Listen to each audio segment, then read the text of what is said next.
కార్యసిద్ధి ఆంజనేయ స్వామి గుడికి పోదామా? అయితే వచ్చేయండి. అసలకి నేను ప్లాన్ చేయలేదు. ఇది అన్‌ఎక్స్‌పెక్టెడ్‌గా జరిగింది నాకు.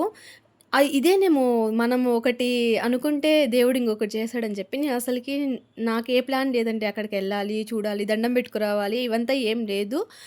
ఎందుకో తెలీదు చెప్పినారనమాట ఇంట్లో వాళ్ళు. "ఇట్లా బాగాలేకపోతే వెళ్లి రావచ్చు గదా! నీకు" అని చెప్పి.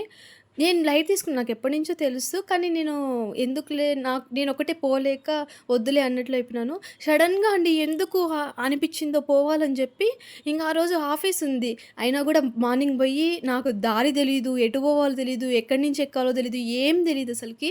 జస్టు నైట్ అనుకున్నాను. ఇంగ మార్నింగ్ రెడీ అయిపోయినాను. ఇంగ స్టార్ట్ అయిపోయాననమాట మెట్రోకి. ఇదొచ్చి దీపాంజలి నగర్‌లో దిగాలంట. అక్కడి నుంచి మళ్ళీ ఎటు ఎళ్ళాలి, ఏమి అని చెప్పి నాకైతే తెలీదు. నేను గూడా ఫస్ట్ టైమే వెళ్తున్నాను. ఇంగ అక్కడికి పోయినాక చూడాలి ఎట్లా, ఏమి అని చెప్పి ఇంగ మెట్రో అయితే ఎక్కేసినాను. నేనున్న దగ్గర నుంచయితే దీపాంజలి నగర్‌కి 1 అవర్ 20 మినిట్స్ పట్టింది. ఫైనల్లీ దిగేసినాను. ఇంక చూడాలి నెక్స్ట్ వీడియోలో మీకు ఎలా జరిగిందని చెప్తాను. Thanks for watching.